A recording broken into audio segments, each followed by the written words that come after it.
Yay. Yay. Come on, chat room, open up. Come on, chat room. There it is. Yay. Okay, let's get this thing started.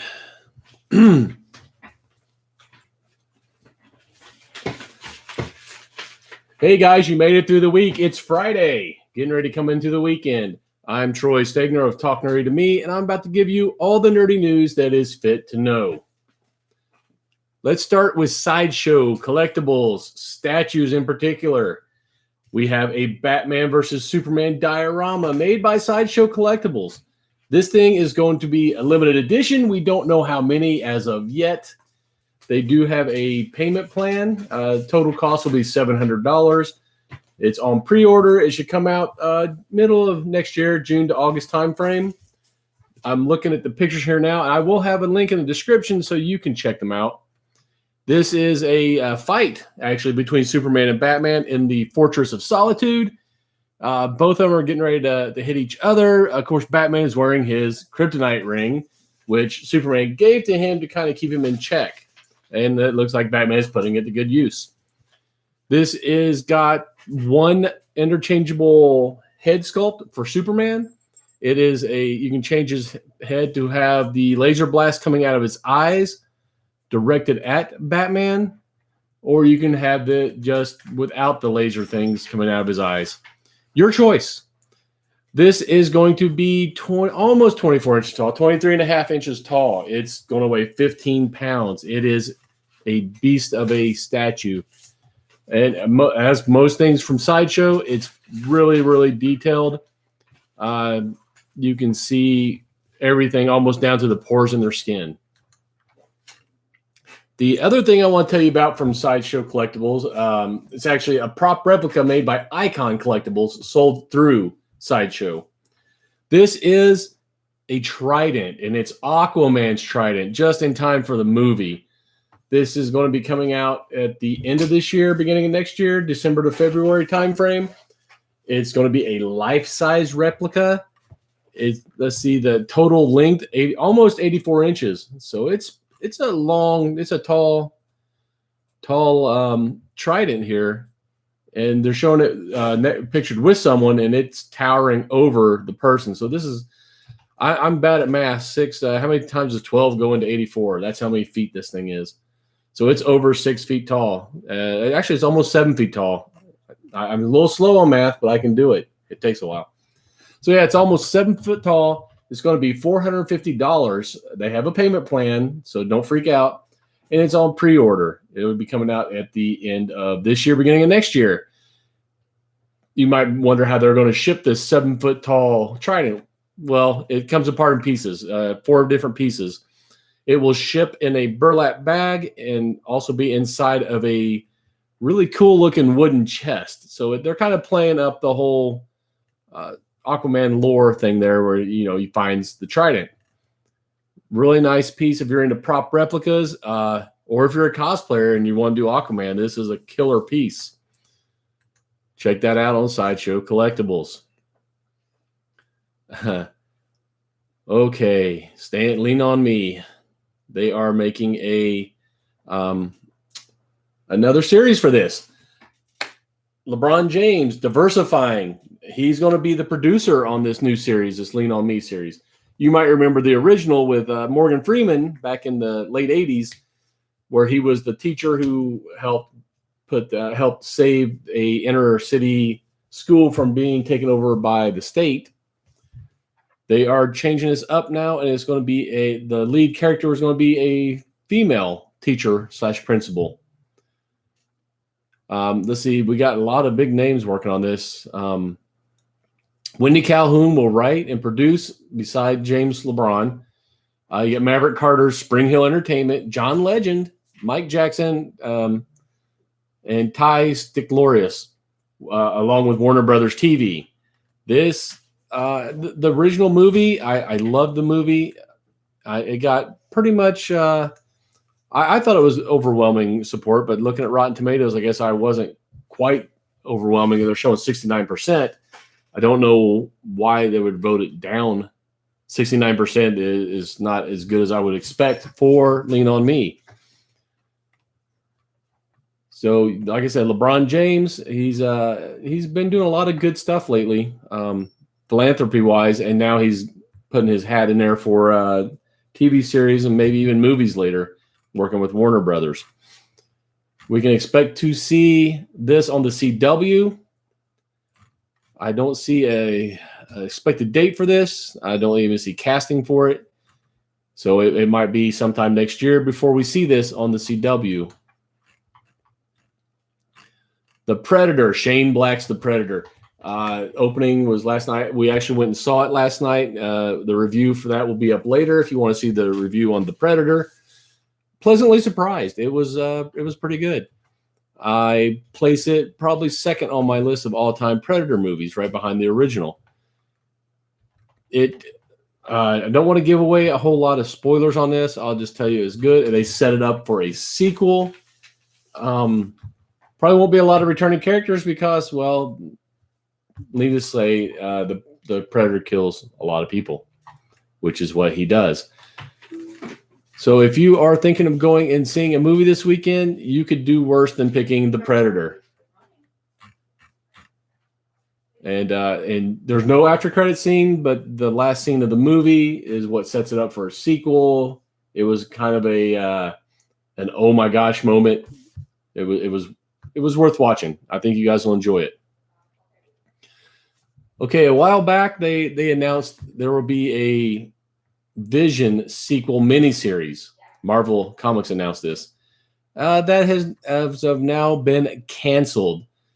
The miniseries was going to be the Vision was written by Tom King, who is now on Batman, and I think he did Mr. Miracle. That they're still doing it there for a while. Great writer. Tom King is a great storyteller. So Chelsea Kane was going to take over Vision on the miniseries for Marvel.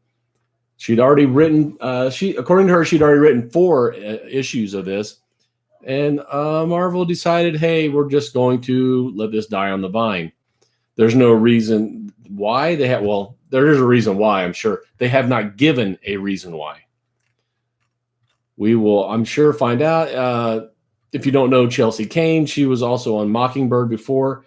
She caught a lot of flack for being pro-feminist and calling for more female lead characters in the comics.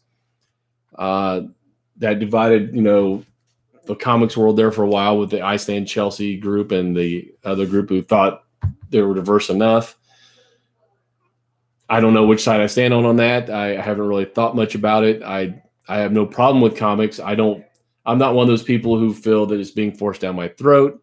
I think that art imitates life, and that is just what's happening in the comics. Anyway, the Vision miniseries for now is canceled. We do not know why. Chelsea Kane, like I said, she's already written 4 issues and submitted them. We don't know if those may be repurposed into a different storyline or maybe brought out later on for the Vision. Maybe Marvel just thinks it's not the right time for Vision. Maybe Marvel will give us a statement on this. Maybe they won't. Anyway, Vision fans, you're not going to get your miniseries yet. X-Force is getting the band back together. The original X-Force characters are coming back together. They're trying to figure out why they're calling him Kid Cable. It's the younger version of Cable, why he came back in time and killed the old version of Cable. They're trying to figure all this out. They get the group back together. Coming out of Extermination, you're looking at Domino, Shatterstar, Cannonball, and Warpath. Cannonball, man, haven't seen him forever. I've always liked Warpath. I love that character, and Thunderbird. So if you're a big fan of X-Force, looks like Deathlock is going to make an appearance in here too. X-Force #1. It's coming out in December. You will be able to see what they figure out of why young Cable is coming back. And not just did he kill old Cable, I believe he kidnapped Iceman in the process too. He's got some kind of agenda. We haven't really been given privy to that information as of yet. Okay, DC Comics has announced not one of their main characters, but still a very popular character. Martian Manhunter is going to get his own series from Orlando and Rossmo. Martian Manhunter, the only really downfall with him is he doesn't really have a fault. He's one of those Captain America type goody-goody, always doing the good thing, the right thing. The problem is he's really overpowered. Dude is OP. He can read your mind. He can erase thoughts out of your mind. He can fly. He's strong. His only real weakness is fire. I guess all the Green Martians have that kind of fear of fire. And recently we found out that he's really not the last Martian. There are actually they found some white Martians hidden on Earth, which white Martians and Green Martians, they don't get along. They have a little friction there. So, they're going to be exploring John's origin, his emotional journey. Maybe they're going to make him more relatable instead of being a perfect goody-goody. He was a cop on Mars, and then he came here, and his John Jones persona was also a cop, a little goody-goody. Most people have issues with characters who are just too perfect. We like to see our characters a little flawed. We like to see them try to redeem their shortcomings. So we will see if they can make Martian Manhunter a little more relatable to readers. That comic is also going to be a December on the shelves issue. So December, you're going to have a couple good things there to read. Marvel's Contest of Champions game. A lot of people are playing this on their mobile devices. You can see it every once in a while. They're either playing Candy Crush, Pokemon Go, or Marvel's Contest of Champions. If you are one of those guys playing Contest of Champions, you're going to notice that there's a new villain that they're throwing in there. One of my favorite villains, actually, Omega Red, the Russian super soldier guy. He's got some really cool powers in the comic and in the game. See, his character, Arkady Rossovich, the Soviet super soldier and X-Men villain, his basic abilities are going to include Death Factor, Death Field, Degeneration, and Life Steal. So he puts out these spores that help drain your life force away and make it easier for him to land his hits. Let's see what we got here. He's going to have the tentacles. Yeah, the Tentacle Terror. So that's going to be one of his attacks. He kind of can whip those out like whips. It's going to be available. The Contest of Champions is available on Android and Apple devices. Like I said, mostly you see it on the mobile devices or the iPads and stuff like that. You will be I guess he's going to be a playable character and not just a foe. I can't see it anywhere in here. But anyway, you're going to see Omega Red. Maybe you will like him as much as I do after you see this. Funko. Funko is capitalizing on Christmas. They have a couple different Christmas special Funko Pops they're going to be putting out. The first on the list is going to be, you probably already know, The Grinch is getting another animated movie coming out. It's not going to be, it's not like a reboot or a copy of the old Grinch. It's a slightly different storyline. If you want the storyline, it's out online. You go look it up yourself. It's a little bit different. So you got the Grinch line of Funko Pops for Christmas here. My only issue is a bunch of these are exclusive to different stores. I hate exclusivity, especially for places where they might not have that store around them. So then what do? They have to go online and pay through the nose. So we're going to have, let's see, the Grinch with the coffee cup. Looks like it's going to be it looks like he's in his underwear too. It's going to be a GameStop exclusive. The Grinch with a scarf is Walmart exclusive. There's going to be a 2-pack Cindy Lou Who and the Grinch from Barnes & Noble. And the FYE exclusive is going to be Max with the reindeer reindeer horn on his head. So like I said, that is, about 3/4 of the whole Grinch Christmas lineup that's going to be exclusive. I understand why they do it because these places pay them big bucks to be exclusive.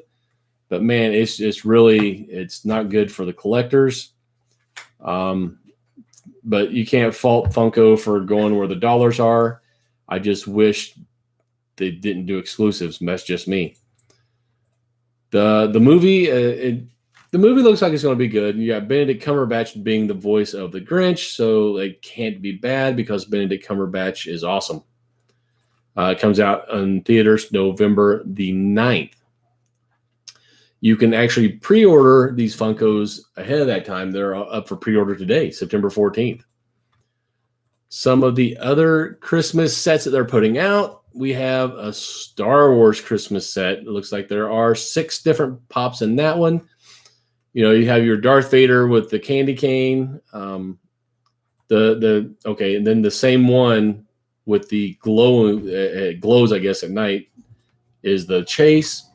Yoda dressed as Santa. You got R2-D2 with reindeer horns. C-3PO dressed in the Santa suit. And Chewbacca all tangled up in some Christmas lights. They're cute. As far as Funkos go, they're not bad. All Christmas themed. And the last set I see here is it's not really a set. There's 2 of them. The SpongeBob Christmas set. SpongeBob has a fruitcake wrapped up that he's going to give you. And of course, Patrick has got a candy cane stuffed in his mouth. Oh, and I take that back. That is not the last set. I was wrong. I stand corrected. There will be a Marvel Christmas set. And you have Deadpool. Instead of katanas, he has the candy canes. You have the Hulk smashing his stocking. You have Baby Groot, the potted one where he was just started growing again as a Christmas tree with the lights all around him. And my favorite is Spider-Man with the ugly Christmas sweater. If you're into Funko Pops or you just think that you love anything to do with Christmas, you might want to pick some of these up. The Marvel lineup, actually, that's going to be my favorite, it looks like. Might actually pick up that Spider-Man in the ugly Christmas sweater. Fans of Jump Force, if you read Shonen Jump, which it's a big anime, might as well call it a catalog. It's thick. They have a game, excuse me, from Bandai Namco. They announced a new addition to the game, Jump Force. They are bringing in Yugi from Yu-Gi-Oh! He will be able to fight alongside other characters from Bleach, Hunter x Hunter, and Dragon Ball Z. It is like I said, it's an anime-based game coming out PlayStation 4, Xbox One, and PC. No, they're not showing a release date yet. But anime fans, if you want to have your favorite anime characters fight each other, keep on the lookout for this Jump Force. It looks to be it's going to be a very big, popular game. Speaking of big, popular games, Pokemon Go kicked off their Kanto event earlier this week. They put out some new shiny Pokemon. Let me see. I believe Geodude and Grimer are the ones they're listing. I don't think I've seen any others. But they have also put out the other Pokemon have been spawning at a very increased rate. I've been catching some Pokemon lately that I have not seen in quite some time. And like we're in the middle of the desert, and I probably caught no less than 10 Magikarps. Go figure. This Kanto event, you're going to have the opportunity to battle some of the legendary birds like Articuno, Zapdos, and Moltres. The rival Mewtwo is a normal raid boss next week. That's going to be big. And usually when you do these raids, you have some raids that are smaller you can probably pull off by yourself. But then you have some of the big boy raids that you're going to need a group of people. That's not always possible, getting a group of people to do these raids to catch these legendary or exclusive Pokemon. You will see a lot more shiny Pokemon from the Alolan eggs. And also eggs that you pick up from Pokestops during this time frame will have an increased chance of hatching one of these regional exclusives. I'm still trying to catch the Mime, Mr. Mime myself, and the Kangashkin, the big dude. I've not been able to catch them. Maybe I can get lucky and hatch them. I got a ton of eggs. I just need to get some more incubators. Spice Girls. Mel B can't stop promising a reunion. She's promised a Spice Girls reunion multiple times now over the past couple years. This time she was talking to James Corden on Thursday night, and she said that 100% they are going to be reuniting and going on tour. The only one who may not be in that group is Posh, Victoria Beckham. She doesn't need to tour. She's got the perfect life now. Why does she need to go out and tour? But the rest of them are coming, supposedly reuniting, and they may be having guest people at different stops on the tour to fill in for Posh. Some of the names they've dropped are like Katy Perry.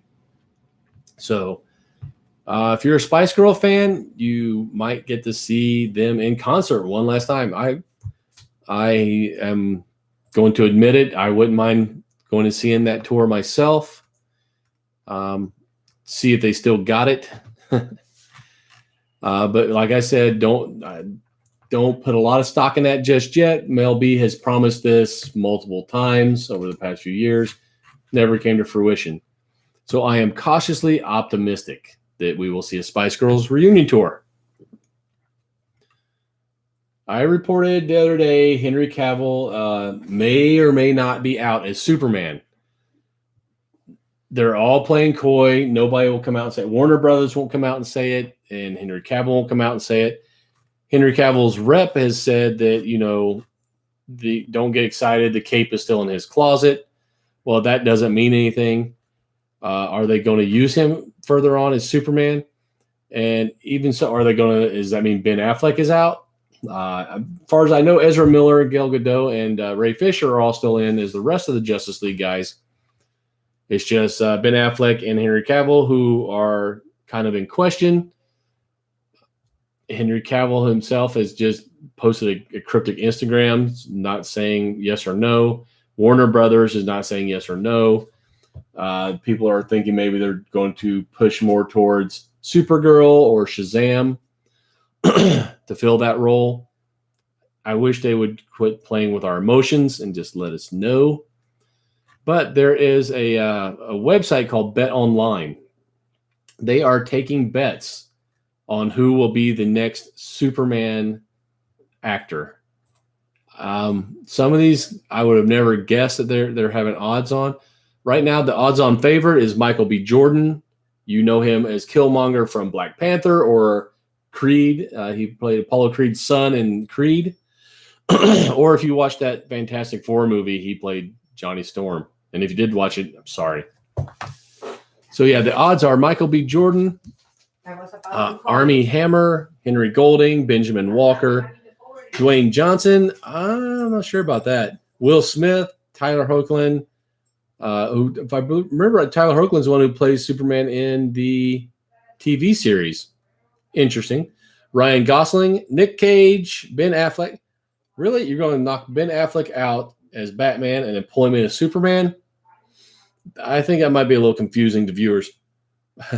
Mark Wahlberg. Hey, I'm Superman. Yeah, I don't see Mark Wahlberg as Superman. I can't do it. And Idris Elba. I'm not sure about that. I'm not a big fan of them changing the character's ethnicity or sexual orientation just for the fact that they want to change it. I understand they kind of make them want to modernize them a little bit, but how about you just make some good ethnic characters from scratch instead of changing existing ones? That's just me. Either way, I will watch it no matter who they put in there if the script is well written. So if you're a betting person, you can go to BetOnline and throw some cash down on who you think is going to be the next Superman. I noticed there's no option for Henry Cavill remaining as Superman on BetOnline. Yeah. Anyway, that is the last article I have for y'all. Please subscribe to this YouTube channel if you're watching us on YouTube. If you're listening to us on podcast, subscribe to us on whatever podcast platform you're using. If you find a podcast platform we're not on, let us know. We'll take care of that. We'll get added. I will see you guys tomorrow. Later, nerds.